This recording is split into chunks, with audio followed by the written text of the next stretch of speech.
Countdown শুরু হয়ে গিয়েছিল আগে। এই ঐতিহাসিক মুহূর্তটায় প্রহর গুনছিল শহর কলকাতা সহ গোটা দেশ। অবশেষে শুক্রবার ঠিক দুপুর 2:35 শ্রীহরিকোটার সতীশ ধাওয়ান স্পেস সেন্টারের লঞ্চিং প্যাড থেকে চাঁদের উদ্দেশ্যে পাড়ি দিল ভারতীয় মহাকাশ গবেষণা সংস্থা ইসরোর চন্দ্রযান-3। শহরবাসীকে এই ঐতিহাসিক মুহূর্তের সাক্ষী করতে বিশেষ আয়োজন করেছিল Birla industrial and technological museum. Giant স্ক্রিনে প্রজেক্টরের মাধ্যমে সরাসরি দেখানো হলো চন্দ্রযান-3 এর চাঁদে পাড়ি দেওয়ার মুহূর্ত। শহরের একাধিক স্কুলের ছাত্রছাত্রীরা চন্দ্রযান-3 এর সফল উৎক্ষেপণ দেখতে উপস্থিত ছিল সেখানে। এই ঐতিহাসিক মুহূর্তের সাক্ষী থাকতে পেরে রীতিমতো রোমাঞ্চিত এবং গর্বিত তারা। ভারতীয় বিজ্ঞানীদের এই সাফল্য ভবিষ্যতে তাদের যেমন মহাকাশ বিজ্ঞানী হওয়ার স্বপ্ন দেখাবে, তেমনি অনুপ্রাণিত করবে বলেই জানালো তারা।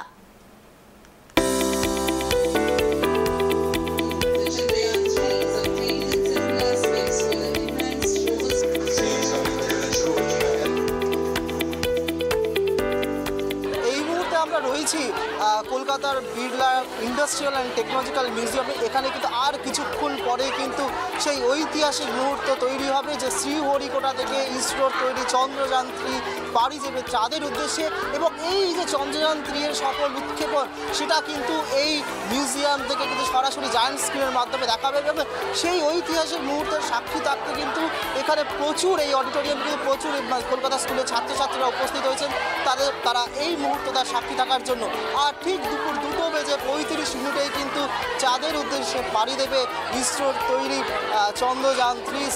শ্রীহরিকোটার সতীশ ধাওয়ান লঞ্চ প্যাড থেকে কিন্তু এই উৎক্ষেপণ হবে। এবং সেটা যদি সফলভাবে হয় তাহলে কিন্তু আমেরিকা, চীন, রাশিয়ার পর ভারতবর্ষই হবে পৃথিবীর চতুর্থ দেশ যারা কিন্তু চাঁদের মাটিতে পা রাখবে।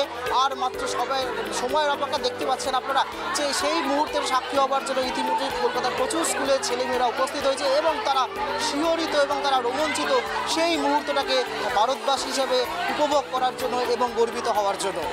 10, 9, 8, 7, 6, 5, 4, 3, 2, 1, 0. Plus 5 seconds.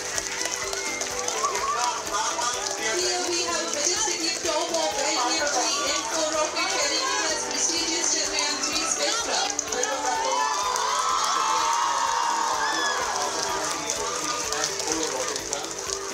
बहुत एक्साइटेड है हम लोग सब लोग, और बस ये एक्सपेक्ट कर रहे हैं, प्राउड फील कर रहे हैं और बहुत एक्सपेक्ट कर रहे हैं कि सक्सेसफुल हो। और सब लोग मतलब हम लोग बहुत लोग खुश भी है। कर रहे हैं इन फ्यूचर अपने आप देखते हैं। हाँ देखते हैं, और हम लोग साइंस स्टूडेंट्स हैं सब, तो हम लोग चाहते हैं ऐसा करें और सबको देख के मतलब सीख मिलता है कि करना चाहिए। I'm very much proud because as an Indian I feel like this is a very great step they have taken, and it's a golden opportunity for us to see Chandrayaan-3, and we are very happy and excited. I feel like we all are hoping that this mission will be successful, and let's just wait for for 40 days and see that whether the mission is successful. But we all hope that this mission will be successful. Yeah, as a science student, I feel like it's a very nice thing. Yeah, I feel that. I am very proud to see that India is having such a nice rocket, and they are having a so nice, fascinating project to land on the moon and search on it. And I'm very excited as a student, and I don't know a lot about astronomy, but I'm very interested in regards of the moon, and I'm really, really proud and excited and fascinated to know that India is the 4th country to reach moon, and this is the 3rd mission. This is really inspiring, and I hope to take up science in the future. Now, 3,900 kilograms Chandrayaan-3 spacecraft is being sent to the moon with the objective of making yet another focused attempt to slowly land on the lunar surface and to explore it with the help of a rover. Following the spacecraft launch by India's most capable rocket, LVM-3. 25 ignition confirmed. That's a piece of really good news that the 3rd stage has started its operation. The C-25 stage has been ignited. এরকম আমরা চন্দ্রযান 1, 2 বা চন্দ্রযান 3 ডিফারেন্সটা কি এবং চন্দ্রযান 3 কাজটা কি হবে? দেখুন, চন্দ্রযান 1-এ বেসিক্যালি প্রবিং করে আমরা দেখতে চেয়েছিলাম যে কি আছে। চন্দ্রযান 2-এ আমরা যেটা করেছিলাম সেটা হচ্ছে যে আমাদের একটা ল্যান্ডার থাকবে, ল্যান্ডিং করে তারপর পরবর্তীকালে যা যা এক্সপেরিমেন্টস করতে হয় সেগুলো করব। কিন্তু চন্দ্রযান 2টা আমাদের খুব একটা, আমি বলবো না সফল হয়নি, তাতে অনেক কিছু জিনিস ছিল যেখান থেকে আমাদের শিক্ষা নেওয়ার ব্যাপার আছে। কারণ সায়েন্স কখনোই ফেলিওরকে স্বীকার করে না, তার সবসময় ভালো it is a learning experience. So Chandrayaan 3-তে যেটা করা হয়েছে, সব মোস্ট ক্রিটিক্যাল পার্ট হলো ল্যান্ডার, হ্যাঁ, তা ল্যান্ডার এবং রোভার। সুতরাং ল্যান্ডার যেটা আছে প্রায় ধরুন 1750 কেজি, সেই জিনিসটাকে একদম পাখির পালকের মতো স্মুথ নামানো এবং আননোন টেরেন, যেটা আমি জানি না যে নেচার অফ আমার সয়েল যেটা পাবো আমি সেটা কী রকম হবে, কি ক্রাস্টের কতটা আমার আদৌ নরম থাকবে না শক্ত থাকবে না অন্য কিছু ব্যাপার থাকবে আমরা কিছুই জানি না, তার কিছু ম্যাগনেটিক প্রপার্টিজ আছে কিনা সেটাও আমরা জানি না। সো সেখানে একটা ল্যান্ডিং করার একটা বিরাট চ্যালেঞ্জ আছে। সেই জন্য যেটাকে বলা হচ্ছে পাখির পালকের মতো সেটা ল্যান্ডিং করবে। যদি সফল ল্যান্ডিং হয় ওটাকে বিক্রম বলছে। তার পরবর্তীকালে যেটা হবে রোভার একটা আছে যেটা হচ্ছে প্রজ্ঞান। সে প্রজ্ঞানটা এখনও পর্যন্ত যে মানে ডিজাইনড মানে লাইফ রয়েছে 14 দিনের, কিন্তু বোঝা যাবে এটা 14 দিন না 15 দিন না 13 দিন, সেটার প্রথম দিনে এর কতটা পারফর্ম করতে পারছে তার উপর নির্ভর করছে। এবং ওখানে যে ল্যান্ড করছে বেসিক্যালি ল্যান্ড করছে হলো সাদার্ন পোলে। সাদার্ন পোল কেন? তার প্রধান কারণ হচ্ছে নর্দার্ন পোলের তুলনায় সাদার্ন পোলটা একটু ওয়াইডার, সেখানে ল্যান্ড করতে সুবিধা হয় এবং শুধু তাই না তার একটা জায়গা আছে তাতে ছায়া রয়েছে এবং ছায়া থাকায় যেটা দাঁড়াচ্ছে সেটা হচ্ছে সম্ভবত আইস ওয়াটার। তা আইস ওয়াটার পাওয়ার একটা চান্স আছে, যেটা প্রথমেই আমরা ইন্ডিয়ান সায়েন্টিস্টরা বলেছিল যে এখানে ওয়াটার ট্রেসেস পাওয়া যাচ্ছে, পরবর্তীকালে নাসা সেই ব্যাপারটাকে তারা নিজেদের কাছে নিয়ে গেছে। সুতরাং এটাকে আরও ভালো দেখার জন্য করা হয়েছে। আর আরেকটা জিনিস দেখবেন যে 1960-70s যে অভিযানগুলো হয়েছিল, লুনার মিশনস হয়েছিল, সেটা যত না সায়েন্টিফিক তার থেকে অনেক বেশি ছিল, তার সঙ্গে আমি বলবো না অনেক বেশি ছিল হলো তার পলিটিক্যাল রিজনস। ইউএসএ না ইউএসএসআর কার বেশি হলো স্পেস সায়েন্স বড়, এবং তারা অনেক সময় হলো ইকুয়েটরিয়াল রিজনে করেছে। কিন্তু এখন সবাই বুঝেছে, নাসাও বুঝেছে যে এই মুনটাকে ভালোভাবে আমাদের স্টাডি করা দরকার। ইনফ্যাক্ট তারাও হলো পরপর 3টে মিশনস নিচ্ছে এবং লাস্টটা হবে হলো ম্যান মিশন 2024-এ। কারণ একটাই, সেটা হচ্ছে যে একই তো ধরুন মানে ভাবে অলমোস্ট সাইমালটেনিয়াসলি আর্থ তারপরে moon as a whole solar সিস্টেমের হয়েছিল ডেভেলপমেন্ট। সুতরাং ওখানকার যদি আমি সমস্ত ডিটেলস জানতে পারি, ওখানকার কী থার্মাল প্রপার্টিজ, সিসমিক অ্যাক্টিভিটিস কী হয়, হ্যাঁ ওখানে অন্য কিছু আছে কি না, কেমিক্যাল কম্পোজিশনস আরও কী আছে, তাহলে পরবর্তীকালে আমাদের পৃথিবীতে অলরেডি কনস্ট্রেন্ড উইথ রিসোর্সেস অনেক কমে যাচ্ছে, তাহলে কি করব সেটা একটা হয়। 2 নম্বর হলো অন্যান্য যে প্ল্যানেটস আছে আমাদের সোলার সিস্টেমে, মার্স, ভেনাস, হ্যাঁ এমনকি জুপিটারের কিছু মুনও আছে যেখানে প্ল্যান রয়েছে ভবিষ্যতে যে ওখানে আমরা মিশন পাঠাতে পারবো। সুতরাং এই ল্যান্ডার যদি খুব সাকসেসফুলি হয় সেটা করা যাবে। এছাড়াও অলরেডি আমরা ম্যান মিশনের ক্ষেত্রে এগিয়ে যাচ্ছি, আমরা ক্রু সিলেকশন এবং তাদের ট্রেনিংয়ের দিকেও অনেক কাজগুলো করেছি। সুতরাং এটা হয়ে গেলে আমাদের একটা বিরাট, ইট ইজ এ মানে বিগ লিপ ফরওয়ার্ড।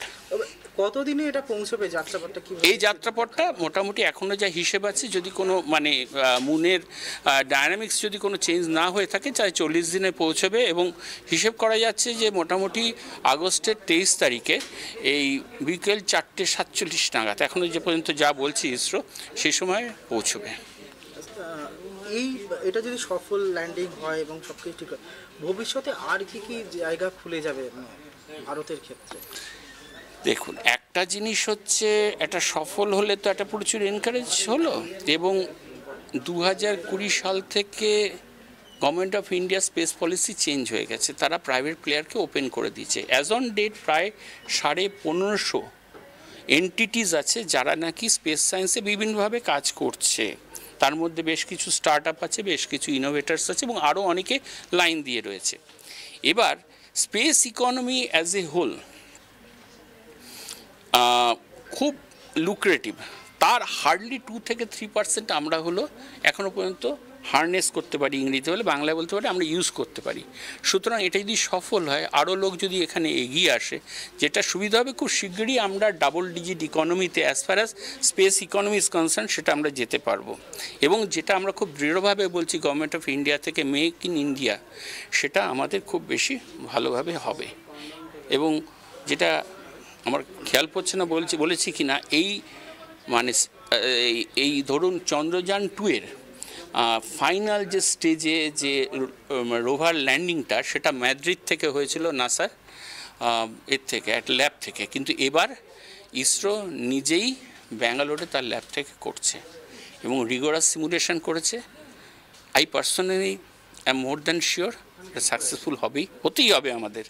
আজকে ভারতবর্ষের একটা ঐতিহাসিক দিন। আজকে ইসরোর তৈরি চন্দ্রযান 3 পাড়ি দিল চাঁদে, 40 দিন পর পৌঁছাবে এবং আমেরিকা, রাশিয়া, চীনের পর বিশ্বের চতুর্থ দেশ হিসাবে ভারতবর্ষের চন্দ্রযান চাঁদের মাটিতে পা রাখবে। আর এই গোটা সফরটা আজকে ঠিক দুপুর 2:35 শ্রীহরিকোটা থেকে সতীশ ধাওয়ান লঞ্চ প্যাড থেকে চন্দ্রযান 3 পাড়ি দিল চাঁদের উদ্দেশ্যে। এবং সেই গোটা যাত্রাটা আজকে এই বিড়লা ইন্ডাস্ট্রিয়াল অ্যান্ড টেকনোলজিক্যাল মিউজিয়ামে একদম স্লাইড শো এর মাধ্যমে জায়ান্ট স্ক্রিনে দেখানো হলো। এবং আপনারা দেখতে পাচ্ছেন এখানে প্রচুর ছাত্রছাত্রী, স্কুলের ছাত্রছাত্রী তারা উপস্থিত ছিলেন এই চন্দ্রযান 3 এর যে সফল উৎক্ষেপণ এবং এই যে যাত্রা আজকে শ্রীহরিকোটা সতীশ ধাওয়ান লঞ্চ প্যাড থেকে যে চন্দ্রযান 3 উৎক্ষেপণ করা হলো এবং চাঁদের উদ্দেশ্যে পাড়ি দিল, এই গোটা যাত্রাটা এবং এই শুরুটা কিন্তু আজকে কিন্তু এই Birla industrial and technological museum থেকে দেখানো হলো। এবং এই যা দেখার জন্য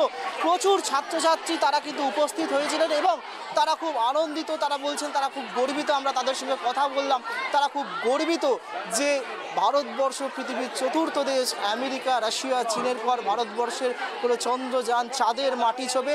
ফলে আজকে গোটা দেশের কাছে যেমন একটা গর্বের একটা ঐতিহাসিক দিন, তেমনি ঠিক কলকাতাতেও দাঁড়িয়ে কিন্তু শ্রীহরিকোটাতে যে উত্তেজনা ছিল, আজকে কলকাতাতে দাঁড়িয়ে এই অডিটোরিয়ামেও কিন্তু সেই উত্তেজনা দেখা গেল। এবং প্রত্যেকেই, আমরা ছাত্রছাত্রীদের সঙ্গে কথা বলছিলাম, তারা কিন্তু প্রত্যেকে উৎসাহী মানে আশাবাদী যে এই চন্দ্রযান 3 সফল হবে। এবং তারা বলছেন, এই দেখে তারা অনুপ্রাণিত হচ্ছেন, তারা বলছেন ভবিষ্যতে তারাও কিন্তু জ্যোতিষবিজ্ঞান নিয়ে পড়াশুনো করতে চান, পরে তারা অ্যাস্ট্রোনট হতে চান এবং আরও এই ধরনের অভিযান হোক তারা চাইছেন। এবং ভারতের নাম আরও এই প্রযুক্তির দিক থেকে এবং এই মহাকাশ বিজ্ঞানের জায়গায় আরও উপরের দিকে উঠে আসুক, তারা এটাই চাইছেন।